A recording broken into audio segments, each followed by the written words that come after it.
My name is Kevin Franklin. I am the Education Support Specialist at the Virginia Adult Learning Resource Center.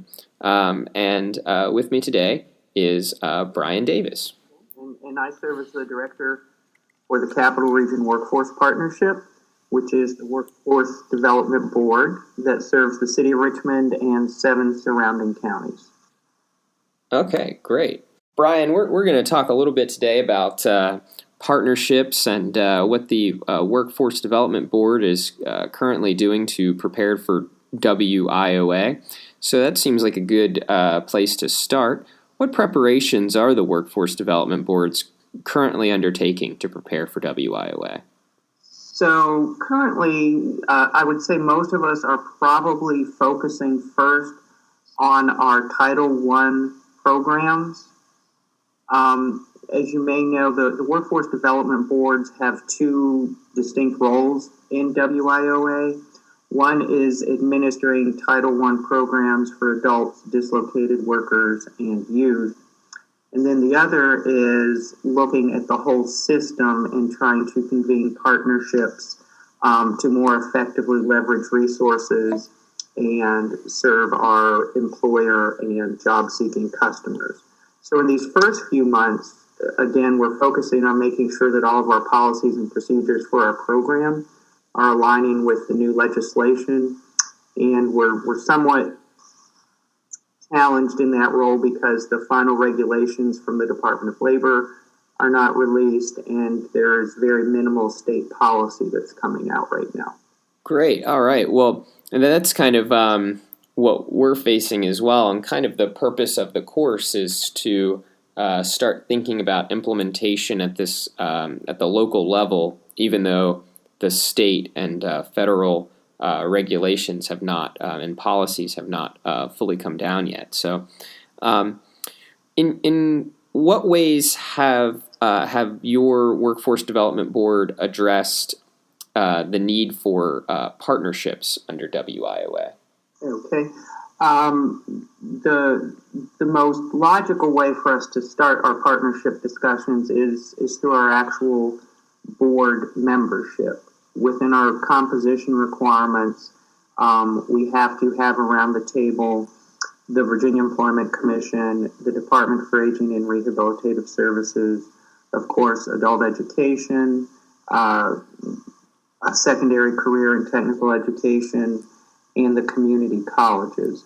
So convening that group within our membership is the first way that we can start to align our services and talk about strategies to make things work a little clearer.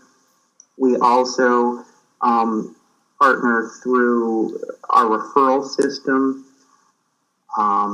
making sure that our staff are cross-trained to be well aware of what each partner program offers and what they can make available, so that regardless of which access point a customer comes to us into the system, there's a knowledge base of if program A is not the right fit for somebody, what is another option that might work based on that customer's circumstance.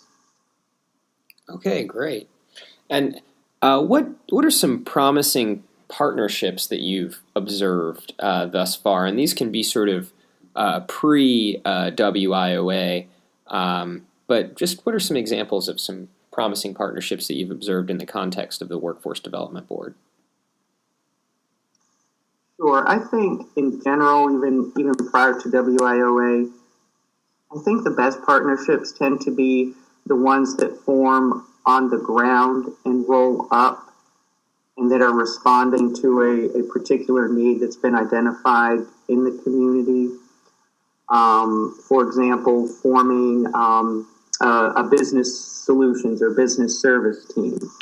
A lot of partners have a role in providing employers with the workforce that they need. What we often hear from those employers, though, is that they don't want to be called upon by 6 or 7 different organizations.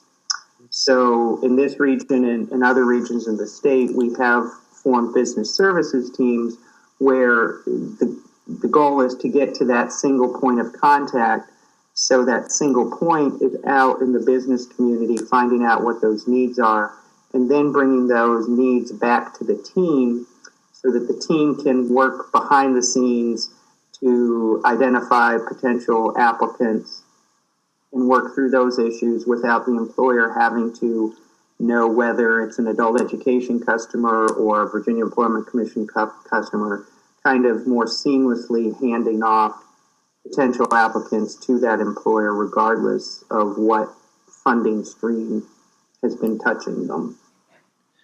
Okay, great.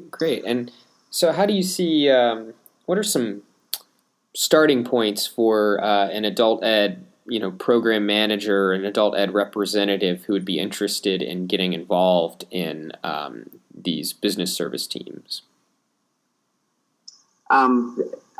I think we've just had a discussion here in the capital region where I had the opportunity to go talk with the regional adult education program representatives and mentioned our business solutions team, and as a result of that, somebody is going to be joining. So I think it's just that, even though it sounds simple, sometimes we get so used to and comfortable working in our own stovepipes that, sometimes just having that initial conversation and connection can make other things fall into place that might not normally. So making that effort to connect better with our partners and set up more regular means of communication and feedback.